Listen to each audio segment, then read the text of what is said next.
যারা জনগণকে ভয় দেখায় তারা কোনোদিন পার্টিতে জিততে পারে না। এটা কিন্তু জলজ্যান্ত প্রমাণ দিয়ে গেল অভিষেক ব্যানার্জি। কারণ বৈদ্যুতিক চুল্লি বানানোর আগে উনি যে ভিতর থেকে কবে নিজে পুড়ে ছাই হয়ে গেছে সেটাই কেউ বুঝতে পারলো না। তৃণমূল কংগ্রেস যেখানে আপনি বানাবেন বলেছেন বৈদ্যুতিক চুল্লি, সেখানে কিছু লোক তো হার্ট অ্যাটাক করবে, সেই চুল্লিতে না আপনাকে পড়তে হয়। হ্যাঁ, অভিষেক ব্যানার্জিকেই বলছি, মমতা ব্যানার্জিকে বলছি। এত অহংকার, এত মানে এত অহংকার মাটিতে পা পড়ে না যে ব্যক্তিগুলো, তার নাম হচ্ছে অভিষেক ব্যানার্জি, তার নাম হচ্ছে মমতা ব্যানার্জি। দামি দামি ঘড়ি, দামি দামি জুতো, দামি দামি জামা কাপড়, ঘর বাড়ি, লোকের ঘর বাড়ি লুট করেছেন। কারণ আপনি যে বাড়িটা বাস করেন সেটা আপনার নয়, অন্য কারণ।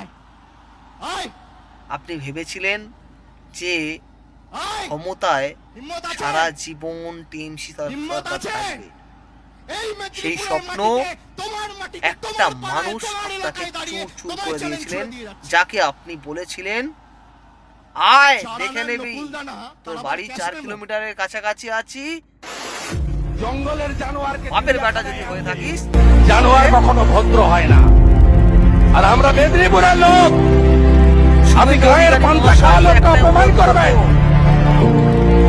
দিদি থেকে দিদিমা হতেন, তাড়াতাড়ি নন্দীগ্রাম না হলে কোনোদিন মুখ্যমন্ত্রী হতে পারতেন না। আপনার বাকিটা আমি করব, আমি বলে গেলাম। আমার নেতা নরেন্দ্র মোদী, আমার আশীর্বাদক অভিভাবক অমিত শাহ, আমি যদি তাদের শিষ্য হয়ে থাকি, সিপিএম এর সূর্য মধ্য গগনে আমি লক্ষণ বাবুকে হারিয়েছি 1,73,000 ভোটে।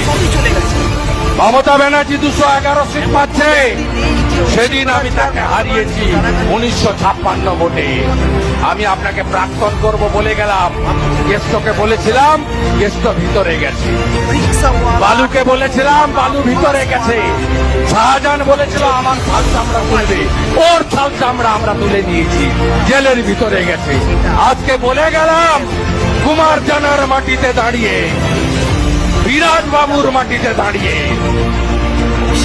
বলে গেলাম আপনার ভাইপোকেও জেলে পুরব, জেলে পুরব, জেলে পুরব, আর আপনার ভবিষ্যৎ কালীঘাট মন্দিরের সামনে বাটি দিয়ে বসাবো আপনাকে, বলে গেলাম আপনাকে।